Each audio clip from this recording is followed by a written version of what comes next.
Provérbios capítulo 16, nós vamos ler juntos os versículos 1 até o 3. Eu vou ler na Nova Almeida atualizada, e o texto sagrado diz assim: o coração do ser humano pode fazer planos, mas a resposta certa vem dos lábios do Senhor. Todos os caminhos de uma pessoa são puros aos seus próprios olhos, mas o Senhor sonda o espírito. Entregue as suas obras ao Senhor, e o que você tem planejado se realizará. Meu Deus, declaramos mais uma vez nossa confiança e dependência no Senhor e na ação do Teu Espírito. Nós oramos que hoje, ó Deus, seja de fato real, verdadeira na vida de cada um de nós, a declaração da Tua palavra, lâmpada para os meus pés e a Tua palavra, luz para o meu caminho. Nós oramos por orientação prática, nós oramos por aquele direcionamento dos céus, que nos leva não só a entender princípios, mas aquela capacidade de corresponder contigo, de viver aquela aplicação que só o Senhor pode fazer. Pai, oramos por um ambiente sobrenatural, da ação do Teu Espírito no íntimo de cada um de nós, e Te damos glória, honra e louvor pela certeza daquilo que o Senhor fará. Em nome de Jesus. Amém. Bom, eu quero tomar esse texto como ponto de partida e como trilho. O que realmente me interessa aqui é o verso 2. Todos os caminhos de uma pessoa são puros aos seus próprios olhos, mas o Senhor sonda o espírito. No entanto, essa afirmação ela vem dentro de um contexto, é por isso que a gente lê o versículo anterior e também o versículo posterior. E quando avaliamos o contexto, o verso 1 fala dos planos do coração. Significa que é lá no íntimo que nós planejamos, que nós tomamos decisões, embora na vida daqueles que amam e servem ao Senhor, Deus quer dirigi-los, e é Ele quer dar a resposta, Ele que quer nos conduzir. O verso 2 fala que os caminhos de uma pessoa, fruto das suas escolhas, do seu planejamento, são puros aos seus próprios olhos. E como contraponto dessa avaliação humana do que seria bom como caminho, nós temos um contraste de um Deus que sonda o espírito. Essa palavra traduzida na Nova Almeida atualizada, que eu li, sonda o espírito, na Almeida Revista e Atualizada, aliás, em todas as versões de Almeida, das mais antigas, a corrigida, a revisada, Almeida Fiel, né, que são traduções por literalidade, nós temos o que consta exatamente no original: o Senhor pesa os espíritos. No entanto, o espírito, que não é algo material, que não tem volume, não pode ser literalmente pesado. Então, a maioria das traduções mais novas, as chamadas por equivalência e não por literalidade, elas tentam dar o sentido da afirmação. A Nova Almeida Atualizada, que eu diz, em vez de pesa, usa a expressão sonda. A NVI, a Nova Versão Internacional, diz que o Senhor avalia o espírito. A NVT, a Nova Versão Transformadora, diz que Deus examina as intenções de cada um. A Nova Tradução na linguagem de hoje diz: o Senhor julga as intenções. Basicamente, a Bíblia está falando de que Deus sonda o nosso íntimo, né? E Deus está procurando avaliar, pesar, sondar o quê? Aquilo que nos dirige, que nos leva a planejar, a tomar decisões. O tema da minha mensagem hoje é: avalie suas motivações. Quando falamos de motivações, nós estamos falando de algo que é mais sério, é mais impactante, é mais importante do que talvez a maioria de nós mensuramos. Normalmente nós temos uma ideia e um conceito de que o erro está relacionado àquilo que nós fazemos. Mas a definição da Bíblia de erro não se limita ao que alguém faz. Muitas vezes está relacionado ao como. Então, por exemplo, Tiago 4,2 diz: nada tendes porque não pedis. Eu sempre dou esse exemplo. Alguns crentes não recebem Deus porque não oram. Mas o verso seguinte, Tiago 4,3 diz: pedis e não recebeis porque pedis mal. Então alguns estão fazendo coisas certas, como orar, mas estão fazendo do jeito errado. Às vezes a característica do erro não é o que se faz, é como se faz. E nem sempre nós conseguimos perceber o como na classificação de erro, assim como percebemos o que. No entanto, eu diria que ainda mais delicado do que o como é o porquê fazemos. O porquê tem a ver com as motivações. Você vai ver, por exemplo, Jesus confrontando os fariseus o tempo todo no ministério dele, o que parece quase um contrassenso, porque os fariseus eram parte da seita mais severa dentro do judaísmo, a mais dedicada. Eram o que hoje em dia a gente chamaria de os beatos, os carolas da época. Eles viviam uma vida de profunda dedicação, eram muito religiosos. Mas o tempo todo Jesus os confrontava, não necessariamente pelo que eles faziam, Muitas vezes pelo como e muitas vezes pelo porquê. Então, por exemplo, Mateus capítulo 6, no Sermão do Monte. Jesus fala desse povo dando esmolas, Jesus fala desse povo orando e Jesus fala deles jejuando. Algum de nós ousaria dizer que dar esmola, orar ou jejuar é algo errado? Não. O problema não era o que eles estavam fazendo. Jesus disse que eles estavam fazendo isso só para ser vistos pelos homens. O problema era o porquê, a motivação. E uma motivação errada, ela pode nos levar a errar mesmo quando aos olhos de outros, às vezes aos nossos próprios olhos, nós estamos fazendo a coisa certa. É por isso que nós precisamos entender o quão sério é a perspectiva bíblica da motivação. Por exemplo, se a gente falar de pregar o Evangelho, nenhum crente vai dizer isso está errado. Mas alguém pode fazer a coisa certa, que é pregar o Evangelho, por motivos errados. Um exemplo bíblico. Filipenses capítulo 1, do verso 14 ao 17. Paulo diz, e os irmãos em sua maioria, estimulados no Senhor por minhas algemas, Paulo estava preso enquanto escrevia isso, ousam falar a palavra com mais coragem. É verdade que alguns proclamam Cristo por inveja e rivalidade, mas outros o fazem de boa vontade. Estes, os de boa vontade, o fazem por amor, sabendo que estou incumbido da defesa do Evangelho. Aqueles, porém, os que proclamam por inveja e rivalidade, aqueles, porém, pregam a Cristo por interesse pessoal, não de forma sincera, pensando que assim podem aumentar meu sofrimento na prisão. Paulo fala de gente que estava fazendo a coisa certa, mas com motivações erradas. Gente movida de inveja, gente movida de rivalidade, competição com outros ministérios, né? Gente que não estava fazendo por amor àqueles que seriam alcançados, mas por interesse pessoal. Ou seja, quando a Bíblia fala a respeito de erro, nunca limita somente ao que fazemos. Isso se estende ao como e também envolve o porquê. O porquê é o ponto que nós queremos discutir aqui, porque ele fala exatamente a respeito de motivação. Então, quando eu olho para esses 3 versículos, no primeiro, recapitulando, nós vemos a ênfase sobre os planos do coração, embora a resposta deva vir de Deus e não devemos decidir tudo sozinho. No segundo, a Bíblia fala da nossa capacidade de avaliação versus a de Deus. E o terceiro diz, entregue suas obras ao Senhor e o que você tem planejado se realizará. Isso não significa que a Bíblia está dando um caminho através do qual você convence a Deus a fazer o que você quer. A expressão entregue suas obras ao Senhor, a NVI traduziu talvez isso mais acurado, mais próximo do original hebraico, consagre os seus caminhos ao Senhor. Em outras palavras, o Deus que nos deu a capacidade de escolher, de tomar decisões, Ele espera que nós nos alinhemos com Ele. Não apenas com aquilo que Ele quer em relação ao que fazer, mas também em relação ao que Ele espera de nós quando falamos do como, quando falamos do porquê. Quando existe esse nível de entrega, de rendição, de consagração, de alinhamento, nós podemos ter certeza que a bênção de Deus se manifestará sobre os nossos planos. No entanto, quando a motivação é errada, por mais nobre que possa parecer aquilo que eu e você estamos tentando fazer, nós podemos ser parados nesse processo pelo próprio Deus. Então eu gostaria que a gente pudesse discutir o assunto. E cada um dos 3 tópicos que eu quero abordar são 3 perguntas. Eu particularmente gosto muito de fazer questionamentos quando estou lendo os textos bíblicos, quando estou meditando nos princípios que o próprio Deus nos propõe. Sempre eu gosto de fazer perguntas que tentem me ajudar a chegar a conclusões. E eu quero fazer 3 perguntas. A primeira delas é, o que está no coração? Nós estamos falando de planos, obviamente as decisões se tomam no coração e nós precisamos aprender a avaliar isso na perspectiva bíblica. Depois, em segundo lugar, eu quero que eu e você possamos fazer um segundo questionamento. O segundo questionamento é o que influencia o coração.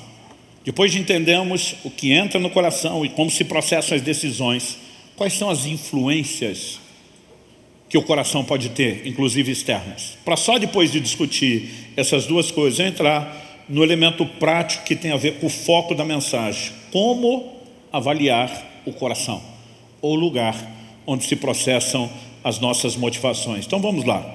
Eu quero que a gente possa começar avaliando a importância do coração, não apenas como lugar onde se faz planos, mas onde, além de tomarmos decisões, o que se passa lá acaba afetando todo o curso da nossa vida. Em Provérbios, no capítulo 4, no verso 23, a Escritura diz sobre tudo o que se deve guardar. Há muitas coisas que nós devemos guardar no nosso relacionamento com Deus, no nosso patrimônio de vida espiritual, em todo o escopo das coisas que Deus nos concede, como por exemplo proteger nossas casas, as famílias. Mas a Bíblia diz sobre tudo o que você deve guardar. Guarde o seu coração. Por que a Bíblia coloca o coração como uma das coisas que mais precisam ser protegidas? O texto diz, sobre tudo que se deve guardar, Provérbios 4, 23, guarda o teu coração, porque dele procedem as fontes da vida. O que afeta o coração do lado de dentro, afetará nossas decisões, nosso estilo de vida e aquilo que nós fazemos do lado de fora. Alguém diz com muita propriedade que para poluir um rio, você não precisa andar todo o curso e extensão do rio tentando sujar as águas. Basta a fonte, poluir a fonte. Se você poluir a fonte, aquela poluição, aquela sujeira se espalha por todo o rio. Quando a Bíblia diz, guarda o seu coração, porque ali estão as fontes da vida, Deus está dizendo, se isso for maculado, macula o restante da sua vida, o restante dos seus atos, o restante das suas ações. Então acredito que em primeiro lugar, nós precisamos entender o como decisões, valores, se alinham dentro do nosso coração, para a partir disso transbordar. Em determinado momento, Jesus ensinando aos judeus que durante muito tempo foram orientados a entender a necessidade de guardarem-se de determinados alimentos considerados impuros. Jesus explica que não é aquilo que entra no homem que produz impureza, e ele se referia aos alimentos. Jesus diz, o problema está naquilo que sai. E é nessa hora que ele diz, porque é do coração do homem que procedem, e ele começa a fazer uma lista de pecados. Basicamente ele está dizendo que o mal que transborda por meio das nossas ações começa no coração.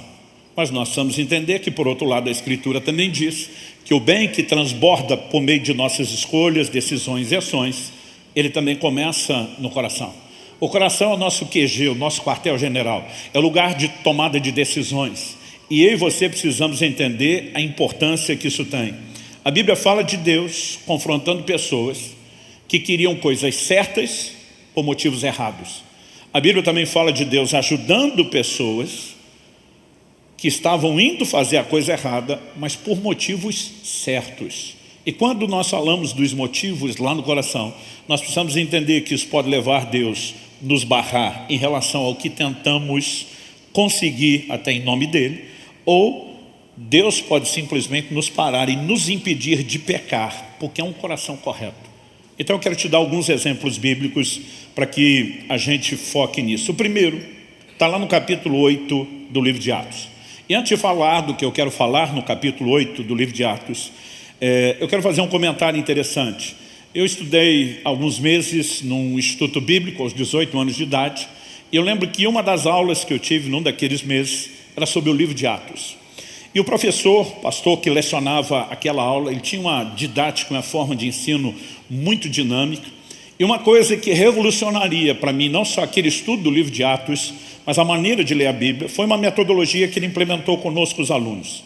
Então, por exemplo, nós teríamos 15 aulas. Uma foi a aula introdutória e ele anunciou as demais 14 aulas. Ele disse, vocês têm um livro-texto, mas eu não vou me prender só ao livro-texto. O livro de Atos tem 28 capítulos. Nas próximas 14 aulas, ele falou, nós vamos estudar 2 capítulos do livro de Atos por aula. E dizia, eu quero antes de cada aula, valendo ponto para a prova, que vocês me tragam sempre um resumo de 2 eventos principais por capítulo. 2 coisas chamam a sua atenção, de você disse aqui, merece estar classificado entre eventos principais. Ele disse, você não vai trazer isso pronto. Você vai ler, você vai destacar, você vai memorizar isso, e quando chegar na sala de aula, eu vou dar uma folha de papel com o seu nome, você preenche 2 eventos do capítulo 1, 2 do capítulo 2. Ele diz, na segunda aula, vocês não vão só colocar 2 eventos do capítulo 3 e o 4 na sequência, vocês vão repetir o do 1 e do 2, e vão colocar o do 3 e do 4. Na terceira aula, do 5 e do 6, mas vocês vão repetir o 1, o 2, o 3 e o 4. Eu sei que quando chegamos no último dia, eu tinha memorizado os eventos principais de todos os capítulos do livro de Atos, e aquilo me ajudaria muito a adotar isso como um estilo de estudo nas Escrituras. Eu gosto de vez em quando estou meditando, ficar lá pensando, o que Gênesis 1 diz, 2, 3, 4, isso me ajudaria bastante. Por que eu estou dizendo isso? Porque durante muito tempo, a minha ênfase sobre o capítulo 8 do livro de Atos não incluía o que hoje eu considero parte da narrativa principal. Atos capítulo 8 começa com Filipe fugindo da perseguição e chegando em Samaria.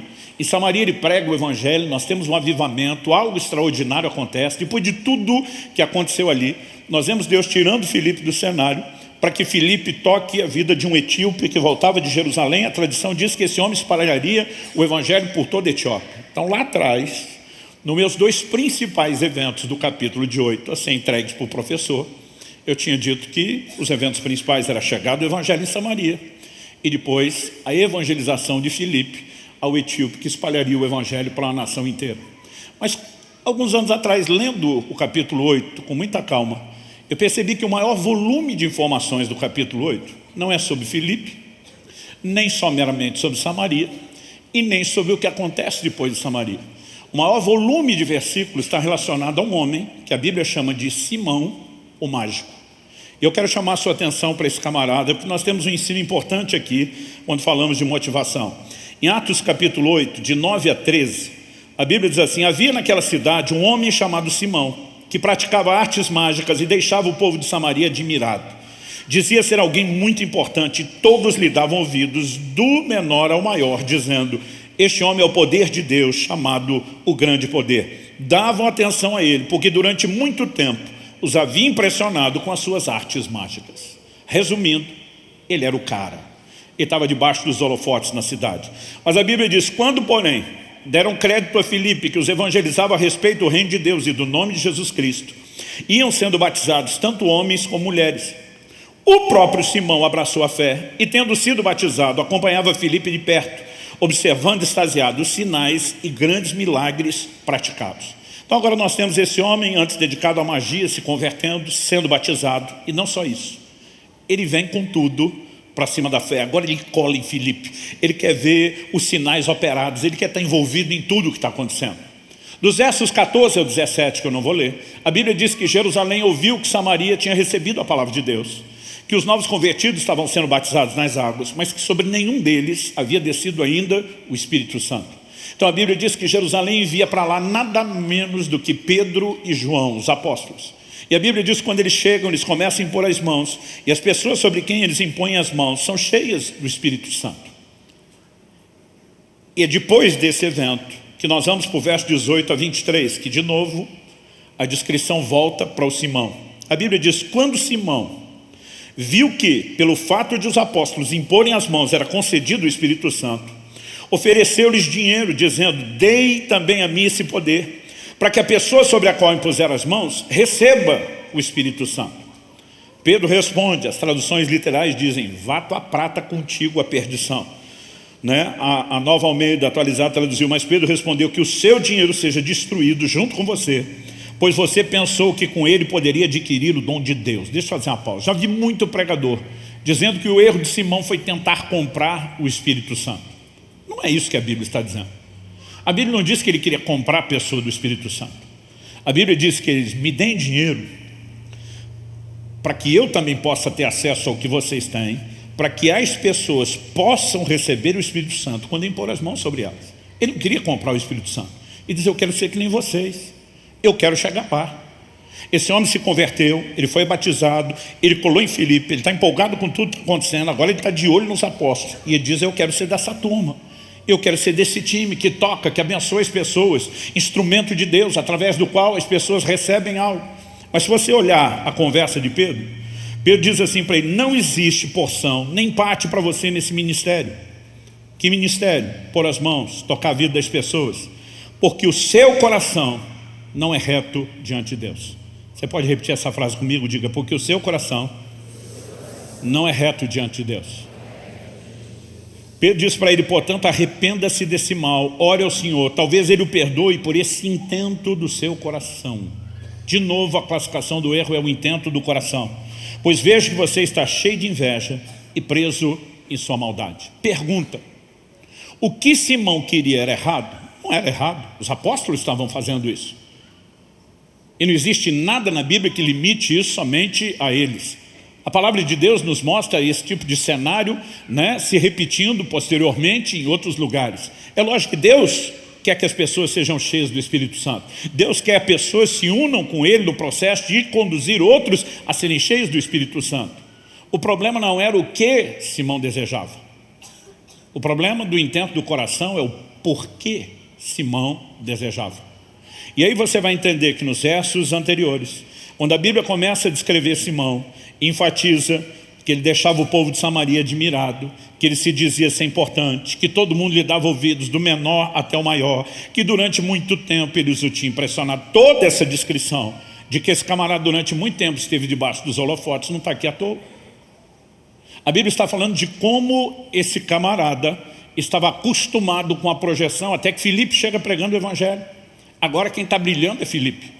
O próprio Simão entende o erro das práticas mágicas e com certeza ele simplesmente existe, eu não posso mais funcionar nesse negócio. Mas a alma desse camarada está gritando dentro dele. De alguma forma ele precisa voltar a ter proeminência, de alguma forma ele precisa voltar a ter projeção. E ainda que ele olhe para a magia e diga isso é errado, e eu não posso me projetar mais usando isso, ele vê uma oportunidade de naquilo que é certo, voltar a brilhar. Ou seja, o desejo de fazer o que era certo estava fundamentado numa motivação errada. Eu e você precisamos entender que motivações, elas são delicadas, porque muitas vezes elas se escondem atrás de coisas certas, mas os nossos motivos são errados. Quando começamos a igreja em Curitiba, depois de 2 anos e meio que já tínhamos começado ao alcance de Irati, eu vim para cá debaixo de uma direção clara de Deus, que não era apenas estabelecer e plantar a igreja, mas seguir aquilo que já tínhamos começado desde o início da igreja em Irati. O ministério que servisse o corpo de Cristo, a gente tocaria a igreja local por meio de multiplicar a nossa equipe, sem deixar de fazer aquilo que era o chamado principal, que era servir do lado de fora. Eu já estava praticamente há 3 anos fazendo isso, quando comecei a igreja, 2 anos e meio lá, mais 6 meses de espera aqui, enquanto já estávamos a igreja. E eu lembro que tão logo a gente passou ali o 1º ano, eu comecei a orar a Deus e pedir ao Senhor que me permitisse ficar 1 ano sem viajar. Minha rotina durante 17 anos antes da pandemia foi a média de toda quinta, sexta e sábado fora de casa, de domingo a quarta, servindo a igreja e em casa, mas durante esses dias fora, ou seja, era quase metade da semana. E até hoje essa dinâmica das viagens, ela tem sido um grande desafio. Mesmo que o desafio de cuidar dos filhos, de não permitir que houvesse distância, atrapalhasse, nós ainda continuamos diante desse desafio de serve a igreja, mas também serve do lado de fora. Eu lembro que logo no 1º ano eu comecei a orar com insistência, dizendo: Deus, me deixa ficar quieto 1 ano em Curitiba. Me deixa ficar 1 ano sem viajar. Não estou te pedindo para parar de fazer aquilo que o Senhor me chamou a fazer. Eu quero só 1 ano. E um dia eu estava orando sobre isso, já há bastante tempo, com insistência, mas nesse dia o Espírito Santo falou: por que você quer ficar 1 ano sem viajar? Eu falei: eu quero cuidar das tuas ovelhas. E o Espírito Santo falou: e os lugares onde eu te envio não são minhas ovelhas? Eu falei: são. Então, reformulando, eu quero cuidar das minhas ovelhas. As suas ovelhas que o Senhor me confiou. Porque nos outros lugares que o Senhor me manda, são as suas ovelhas que o Senhor confiou para os outros. E eu quero cuidar melhor das minhas do que das que o Senhor confiou para os outros. E o Espírito Santo me disse: essa é a única razão pela qual você quer parar. Ou será que você também não está desejoso de provar para fulano e Beltrano? Citou o nome de 2 amigos meus pastores, que estavam à frente de igrejas bem-sucedidas em Curitiba. E diz: ou será que você não quer provar para fulano e Beltrano que você é tão bom quanto eles? E quando ele falou isso, foi como se meus olhos se abrissem e eu enxerguei aquilo que eu nunca tinha enxergado antes. Mesclando numa decisão correta, que tinha bons princípios e motivos corretos, havia uma motivação carnal se misturando a elas. E quando a Bíblia diz que os caminhos dos homens são puros aos seus próprios olhos, é porque muitas vezes até a gente vai fazer questão de usar aquilo que é correto para tentar sustentar motivações que nem sempre são corretas. Essa questão das motivações, elas são um desafio. Assim como, por exemplo, a intuição. Um dia alguém me perguntou, eu estava ensinando sobre revelação, falou: pastor, a intuição é uma revelação? Eu falei: não, é só uma intuição. Ele falou: mas o negócio é sério. Eu falei: muito sério, principalmente quando é a esposa da gente que tem. Todo homem casado sábio sabe que se a mulher falar cuidado com isso, o assunto, o conselho dela merece alguma atenção. Porque muitas vezes nós, os homens, somos muito racionais, nós queremos que ela explique, que a mulher explique o porquê da preocupação dela. E às vezes ela simplesmente olha e diz, não sei te explicar o porquê. E aí o homem que quer os porquês fica doido de não ter explicação. Mas a intuição é uma espécie de conclusão, talvez mais rápida, do que a nossa capacidade de saber como é que nós chegamos lá. Muitas vezes a gente simplesmente tem uma opinião e você nem sabe como é que chegou lá. Isso não significa que a opinião não esteja certa. Às vezes você só não consegue explicar quais são as razões que te levaram à conclusão. E muitas vezes nós podemos estar diante de uma situação que a gente não sabe. Como é que a gente sabe aquilo? Eu era recém-casado, Kelly e eu decidimos usar um dia nosso, que era o nosso dia da família, para assistir um filme. Morávamos na época em Guarapuava, não tinha cinema na cidade. O filme que era lançado no cinema aqui em Curitiba chegava nas locadoras, nas finadas locadoras lá, meses depois. E a gente ficava naquela espera ansiosa. Eu lembro de um filme que eu fiz uma reserva. Falei, eu quero estar entre os primeiros. E o camarada me liga e diz, chegou o filme, pastor. Eu falei, estou indo buscar. Era o nosso dia de família. Eu falei, amor, vamos assistir um filme. E eu ansioso. Quando comecei a assistir o filme, falei para ela, vai acontecer isso, aconteceu. Daqui a pouco eu falei, vai acontecer aquilo, aconteceu. Vai acontecer esse outro. Ela falou, você assistiu o filme? Eu falei, não assisti. Ela falou, você não tem como saber que essas coisas vão acontecer. São reviravoltas de enredo imprevisíveis. Eu falei, pois é, mas eu acho que eu sei o filme todo. E a diversão nossa ficou comprometida ou diferente do normal, porque eu ficava dizendo, vai acontecer isso, vai acontecer aquilo, e toda a reviravolta que eu falava acontecia. Ela ficava dizendo, você assistiu o filme? Eu falei, amor, eu não assisti, não tem cinema. Você assistiu no avião? Eu falei, eu não assisti. Ela disse, como é que você sabe o filme? Eu falei, eu não sei como é que eu sei, mas eu sei. E honestamente eu fiquei apavorado com aquilo. Eu ficava pensando comigo mesmo, premonição não tem, só um de Deus. Eu fiquei apavorado com aquilo. Um tempo depois, conversando com um camarada que era desses cinéfilos maníacos por cinema, eu falei, cara, eu estou bolado com um negócio, que eu assisti um filme, eu sabia tudo o que ia acontecer. Ele começou a rir. Eu falei, o que você está rindo? Ele falou, pastor, isso aí é um remake, é uma refilmagem de um filme antigo. Com certeza você ouviu o filme antigo.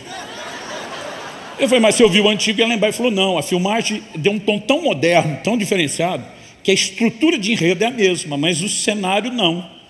E aí ele deu o nome do filme, eu anotei, eu fui ver, eu falei, era o filme que eu tinha visto. E aí me deu aquele ali, eu falei, agora entendi como cheguei lá. Muitas vezes nós sabemos coisas que não sabemos como sabemos. Intuição está mais ou menos aí. Mas motivação nos leva a tomar escolhas ou decisões que muitas vezes nós não sabemos por que estamos fazendo, mas estão lá. Daniel, no capítulo 2, nos conta que Nabucodonosor tem um sonho, uma visão. Ele vê uma estátua com 4 metais diferentes. A cabeça de ouro, o peito e os braços de prata, ventre de bronze. E a Bíblia diz que as pernas eram de ferro. Na visão, uma pedra era cortada sem auxílio de mãos. Ela atingia a estátua nos pés, a estátua esmiuçava, era levado pelo vento, desaparecia. E a pedra que ficava no lugar da estátua crescia, se tornava uma montanha que enchia toda a terra. Daniel tem a revelação de qual foi o sonho, que o rei não lembrava, e ele dá a interpretação. Ele diz, você é a cabeça de ouro. Babilônia foi o primeiro império de proporções mundiais. Nunca antes na história alguém dominou o mundo de então. Mas ele diz, depois de ti se levantará um reino inferior ao seu. Ou seja, a mudança de metal era mudança de reino. Ele está dizendo, Babilônia é ouro. Depois de você vem um novo reino. Nós sabemos pela história que Babilônia foi sucedida pelos Medo-Persas. Mas a mudança do ouro para a prata era a primeira mudança de reino, mas de prata para o bronze era a próxima mudança, para o terceiro reino, a Grécia, de Alexandre o Grande. E depois, a mudança para o metal, que nós sabemos ser Roma, foi nos dias de Roma que a pedra, Cristo, vem. E Deus estava dizendo, eu vou dar fim nos impérios humanos, eu vou acabar com essa brincadeira, e é o meu reino que vai crescer e encher toda a terra. Esse era o significado da visão. Termina o capítulo 2, começa o 3, com qual descrição? A Bíblia diz que Nabucodonosor levantou uma estátua inteira de ouro e diz todo mundo dobra diante dela. O que você acha que esse cara está dizendo, consciente ou inconsciente? Nem a pau que eu vou ser trocado por outro reino ou removido daqui. Talvez ele não tenha parado para pensar por que ele resolveu fazer a estátua, mas ele está reagindo àquilo. Motivações podem ser delicadas porque nem sempre são percebidas. Agora, quando há um coração correto, a história muda. Olha comigo Gênesis capítulo 20. E vamos olhar junto dos versos 1 ao 7. O texto diz, Abraão partiu dali e foi para a terra do Negueb. Habitou entre Cádiz e Sur e morou em Gerar. Abraão dizia que Sara, mulher dele, era sua irmã. A Bíblia mostra que esse é um acordo que o patriarca firmou com a sua esposa, que eram irmãos, na verdade, por pai de pai, Abraão decide contar uma meia-verdade, que eu prefiro chamar de meia-mentira.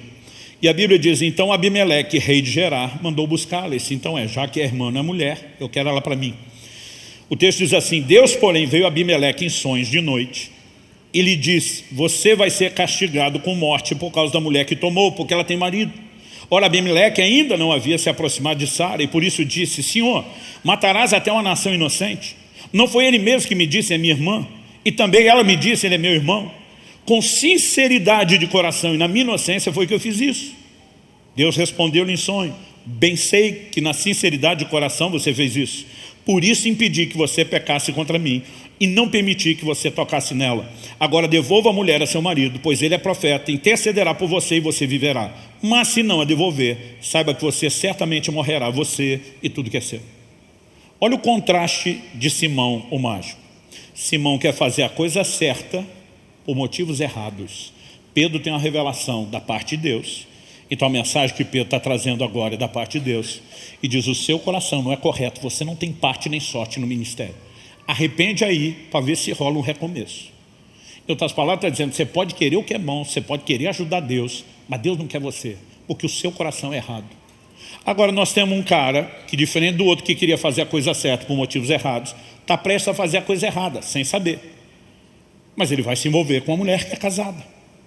E Deus adverte, diz, ei, não toca na mulher, ela tem marido. Ele diz, Senhor, eles me disseram que eram irmãos. Eu fiz isso na sinceridade do meu coração, eu não queria errar. Ele está planejando fazer o que é certo. Eu diz, eu sei, é justamente pela sinceridade do seu coração que eu estou aparecendo para te advertir. Agora preste atenção. Ou se devolve a mulher, o cara ora por você para abençoar a casa, ou você está lascado. A partir desse momento Deus diz, agora você é responsável por andar na luz da nova informação que eu te dei. A mesma escritura que mostra a gente querendo fazer coisa certa por motivos errados, às vezes mostra a gente que está na iminência de fazer algo errado, mas com motivos certos. E assim como Deus pode parar o intento de alguém que é ir para o ministério por motivos errados, Ele pode parar alguém que está prestes a pecar, dizendo, ei, por causa de um coração e de uma motivação correta, eu vou salvar você. Dá para entender? Por toda a Bíblia, essas histórias estão espalhadas, esses testemunhos estão nas entrelinhas, e todo esse volume de informações não está aí à toa. Nós precisamos entender isso. A próxima pergunta, a primeira que a gente trabalhou aqui, é o que está no coração, e como muitas vezes nossos planos e decisões são afetados por motivações que nós nem percebemos. A segunda é, o que influencia o coração? Se do coração procedem as fontes da vida, e é nele que nós vamos planejar, tomar decisões, a pergunta é, o coração está unicamente debaixo da influência dos nossos pensamentos, ou ele pode ter influência externa, seja de outras pessoas ou do mundo espiritual?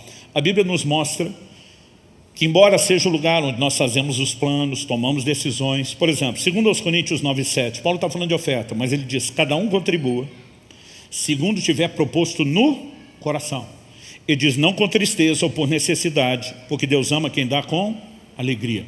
Ele diz, decida no seu coração e decida pelos motivos corretos. Não é para você contribuir constrangido, não é para você contribuir por necessidade só sua dos outros, porque Deus espera que você faça a coisa certa, do jeito certo, com os motivos corretos.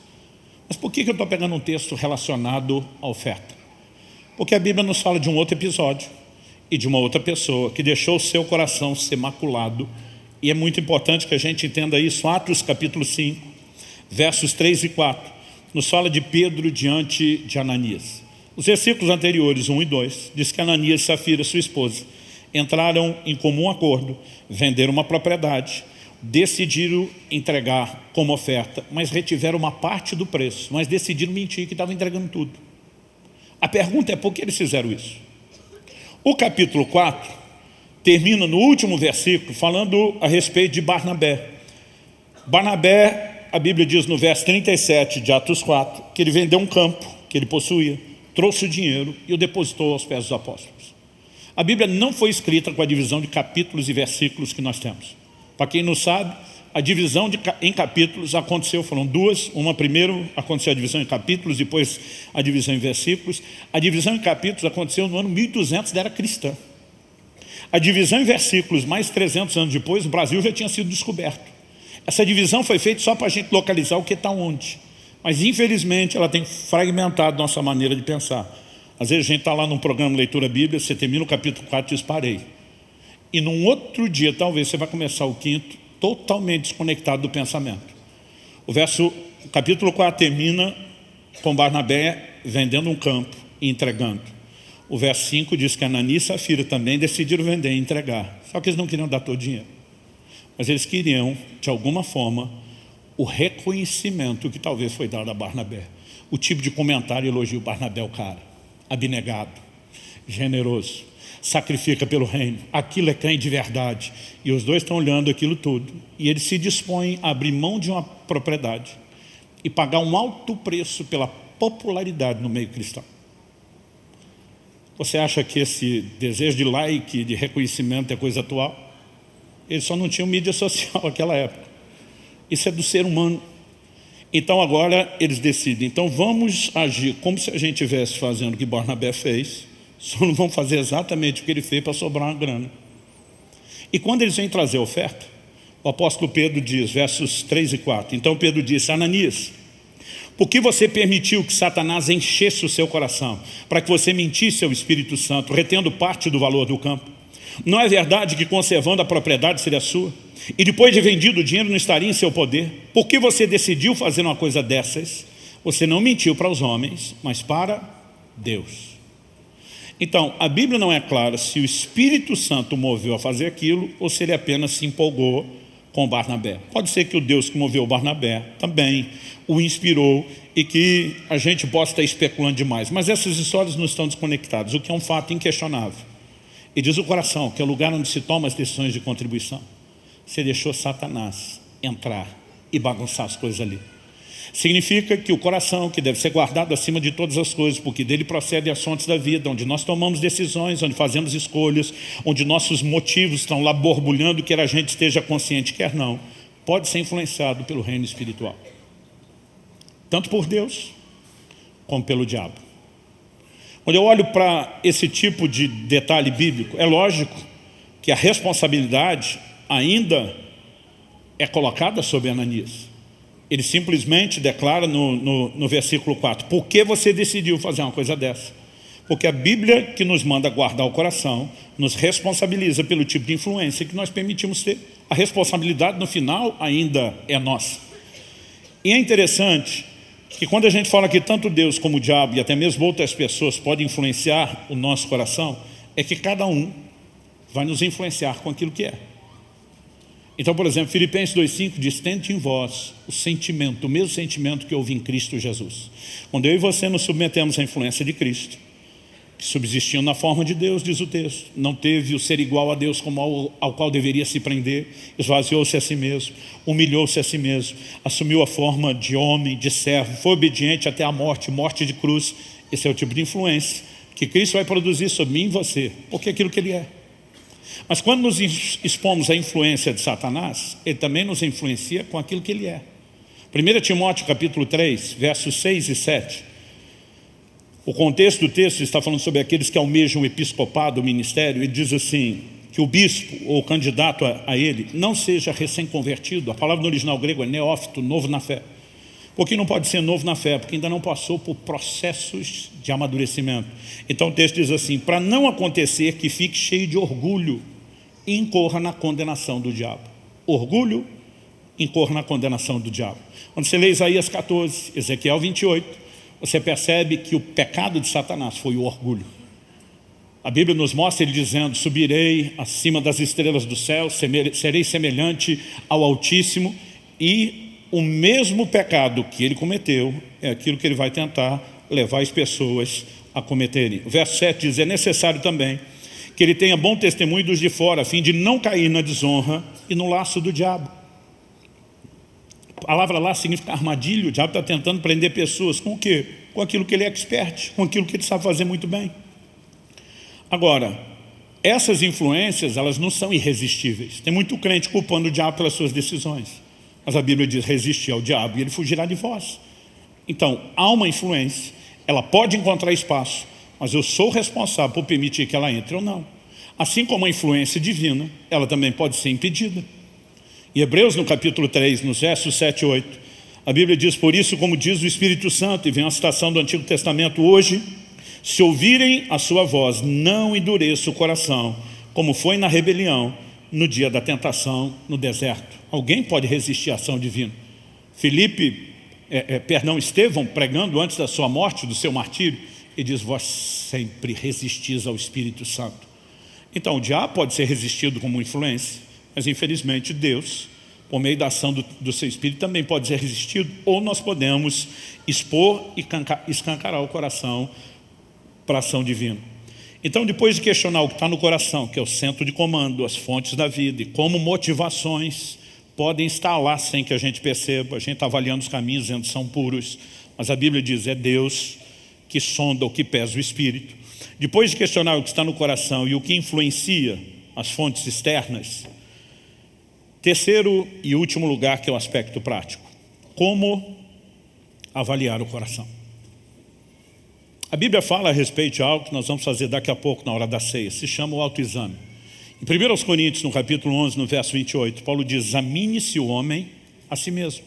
O autoexame, o exame de si mesmo, ele não só é bíblico, ele é importante, ele é necessário. Mas quando falamos a respeito de motivações, nós precisamos entender que isso não exclui o autoexame, mas só o autoexame não é suficiente. Eu gosto de usar um trocadilho e dizer: mais do que o autoexame, nós precisamos do exame do alto. Por quê? Jeremias 17:9 diz assim: enganoso é o coração, mais do que todas as coisas, e desesperadamente corrupto. Quem poderá entendê-lo? Traduzindo em linguagem moderna, seu coração vai tentar trollar você. A Bíblia diz que ele é enganoso. A Bíblia diz que ele prega peças, ele maqueia as coisas. E muitas vezes nós estamos debaixo de pressão de decisões por motivos que nem nós conseguimos avaliar.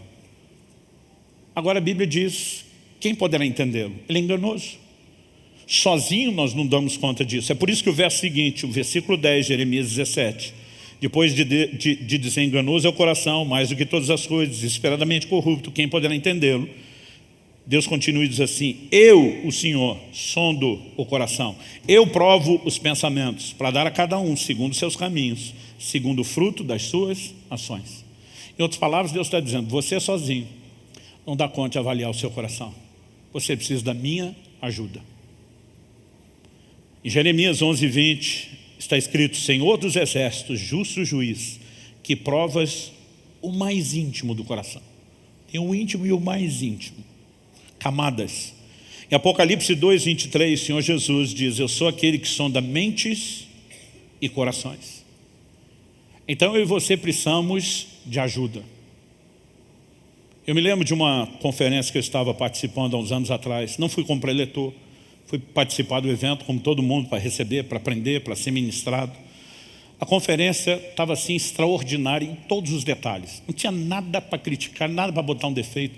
Pensa num povo assim excelente em tudo que fez. Mas todos os dias da conferência eu estava com um desconforto dentro de mim, como se alguém tivesse me tratado mal. Eu ficava dizendo: ninguém me tratou mal, em momento nenhum. Mas era aquela sensação de desconforto. E como aquilo durou mais do que um dia, aquilo começou a me incomodar. E eu comecei a orar, eu falei: Deus, está acontecendo. Eu não consigo entender por que esse sentimento está aqui. Ninguém me tratou mal. Enquanto eu estava orando, o Espírito Santo falou comigo: sua alma está ficando acostumada ao tratamento VIP que te dão em todo lugar como preletor. E mesmo que ninguém tenha te tratado mal, só porque você não foi diferenciado, sua alma está protestando. E eu fiquei chocado com aquilo. Momento nenhum eu consegui entender nem o porquê eu estava incomodado com aquilo. Seu coração, ele pode trollar você, acredite nisso. E por mais que a gente exerça o processo do autoexame, nós precisamos do exame do alto. E aí nós vamos entender a importância de oração. No Salmo 139, versos 23 e 24, o salmista diz: sonda-me, ó Deus, e conhece o meu coração, prova-me e conhece os meus pensamentos, vê se há em mim algum caminho mau e guia-me pelo caminho eterno. Quando ele diz vê se há em mim algum caminho mau, ele não está dizendo eu vou terceirizar para o Senhor por preguiça, porque eu mesmo não quero avaliar. Não é isso. Ele está dizendo: o ponto onde eu cheguei é como diz o livro de Provérbios: todas as coisas parecem puras, mas eu posso estar sendo enganado pelo meu próprio coração. Então agora eu quero ir além do autoexame. Eu quero me submeter ao exame do alto. Sonda, avalia, perscruta o meu íntimo, prova-me, conhece meus pensamentos. E Deus, por favor, vê se há algum caminho mau, porque se isso não for exposto, eu não poderei ser guiado pelo Senhor, pelo caminho eterno, o caminho correto. Eu e você precisamos entender a importância de uma vida de oração. Oração não diz respeito a apenas você pedir para Deus o que precisa, para Ele responder à sua necessidade. Oração é algo muito maior, é muito mais sublime que isso. Diz respeito a relacionamento. Aliás, a oração deveria ser parte de uma conversa, de um diálogo. Para a maioria de nós, os crentes, é um monólogo, só a gente fala. Através de Jeremias, Deus diz, invoca-me e te responderei. Ele diz, vou te anunciar coisas grandes e ocultas, que você não sabe. A gente imagina que Deus anunciar coisa oculta é só revelação boa. Às vezes Deus diz, quer mostrar seus podres, criatura. Quero mostrar aquilo dentro de você que nem você está enxergando.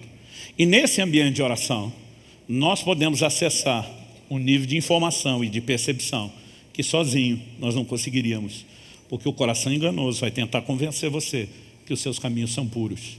Sabe, muitas vezes eu tenho visto pessoas, e às vezes nós olhamos como Pedro olhou, debaixo de uma percepção, debaixo de discernimento, debaixo de revelação, e você vê uma motivação errada. E quando você tenta ajudar a pessoa a dizer, ei, você não está tomando a decisão correta, o camarada bate o pé, ele defende, ele é teimoso, ele tenta argumentar que os caminhos são puros. Nós precisamos de ajuda. E uma vida de oração pode nos ajudar a acessar aquilo que eu e você não estamos enxergando. Uma outra ferramenta importante que eu e você precisamos. Se você for rápido de endereço, abra sua Bíblia comigo em Hebreus, no capítulo 4, nos versículos 12 e 13. A Bíblia diz assim, porque a palavra de Deus é viva e eficaz. Eu amo essa declaração. E quando estamos falando da palavra de Deus, estamos falando de um livro que não é somente um livro. A palavra é viva, ela é eficaz. O texto diz assim, mais cortante do que qualquer espada de 2 gumes. E você precisamos entender o que está sendo dito para a época. A maioria das ferramentas tinha um gume, um corte só. Você pega o machado, corte de um lado só. Você pega a foice, corte de um lado só.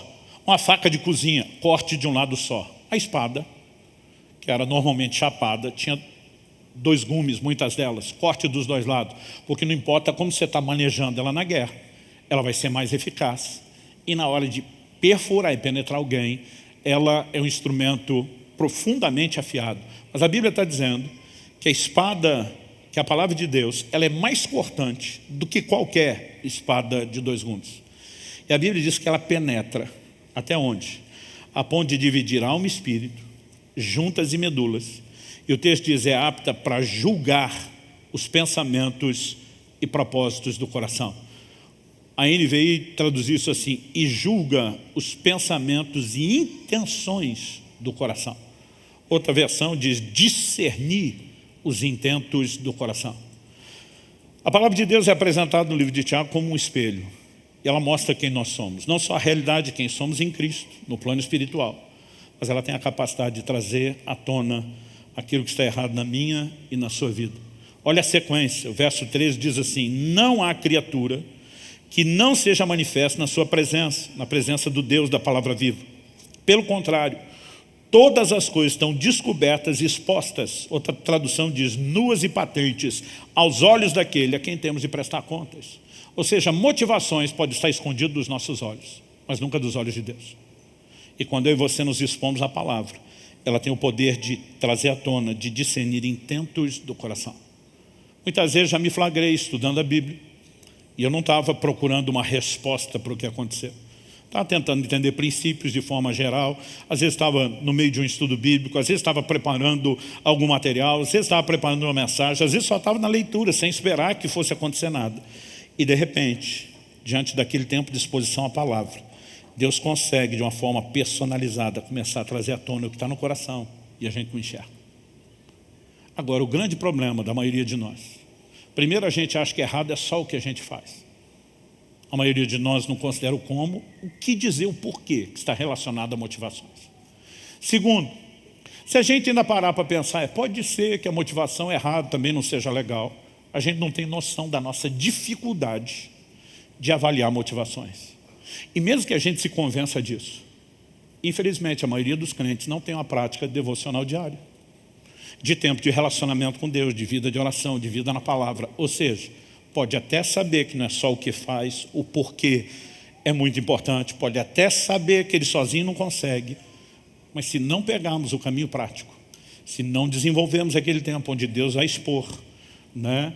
Minha esposa repete uma frase muitas vezes, onde Deus vai expor o nosso coração peludo, né? Aquelas coisas que nós não estamos enxergando dentro de nós, elas jamais serão tratadas sem que sejam expostas, sem que sejam reconhecidas. E para serem expostas, nós vamos precisar desse lugar diante de Deus, seja por meio da prática da oração, seja por meio do envolvimento com a palavra. Às vezes é a combinação das duas coisas. Eu e você podemos entrar nesse lugar onde o que está escondido, eu chamaria a agenda oculta do coração, nossos motivos, eles começam a aparecer. E dessa forma, somente dessa forma, eles podem ser tratados. Resumindo e concluindo, saber que não é apenas o que fazemos que conta, mas o como e principalmente porquê é fundamental. Avaliar, ou melhor do que só tentar avaliar, se permitir ser avaliado por Deus sob a agenda do coração é ato contínuo na vida cristã, ou deveria ser. Terceiro, eu e você não vamos viver isso se não tirarmos tempo com Deus, tempo de oração, tempo na palavra, se não desenvolvemos a chave que é a sensibilidade ao Espírito Santo. Eu tenho visto muita gente girando em círculos, não chegando a lugar nenhum, frustrada porque ele acredita que ele está tentando fazer as coisas certas, mas muitas vezes não enxerga a motivação errada. Eu gosto de me questionar o tempo todo e questionar diante de Deus. Vou fazer o bem a alguém. Por que eu quero fazer isso? Eu lembro de uma ocasião que eu queria abençoar a vida de alguém e o Senhor falou para mim, siga em frente. Mas faça isso sem que a pessoa saiba e não deixe ninguém saber o que você vai fazer. E aquilo me deixou frustrado. E quando eu fiquei frustrado pela estratégia que Deus deu, eu falei, tem alguma coisa errada comigo? Talvez eu não queira só fazer o bem. Talvez eu estava interessado em que a pessoa soubesse e que eu tivesse algum crédito com aquilo que eu faria. O curioso é que essa pessoa depois reclamou comigo. Todo mundo me ajudou, menos você. E eu tenho que engolir aquilo, ficar quieto e dizer, pois é. Lembrando daquilo que Deus falou, fica quietinho e não fala nada. Sabe, um dia eu estava conversando com um grupo de pessoas e falei para um, vamos abençoar fulano. O cara falou assim para mim, abençoa qualquer um, mas fulano não. Eu falei, como é que é? Abençoa qualquer um, mas fulano não. Motivações do coração acabam sendo revelados à medida que nós falamos, à medida que nós nos comportamos. Eu gosto de avaliar o tempo todo se eu estou fazendo bem porque eu estou fazendo, se eu não quero fazer o bem, por que eu não quero, né? Não é só simplesmente dizer eu vou evitar o mal, até naquilo que é correto. E você o tempo todo precisamos de avaliação. Mas à medida que crescemos nisso, nós vamos perceber o como Deus pode expor o que está dentro de nós, não apenas porque Ele quer que eu e você, né, a gente venha sentir um lixo ao descobrir isso, mas porque Ele quer nos aperfeiçoar, Ele quer nos transformar, Ele quer nos levar à maturidade. Você recebe essa palavra em nome de Jesus?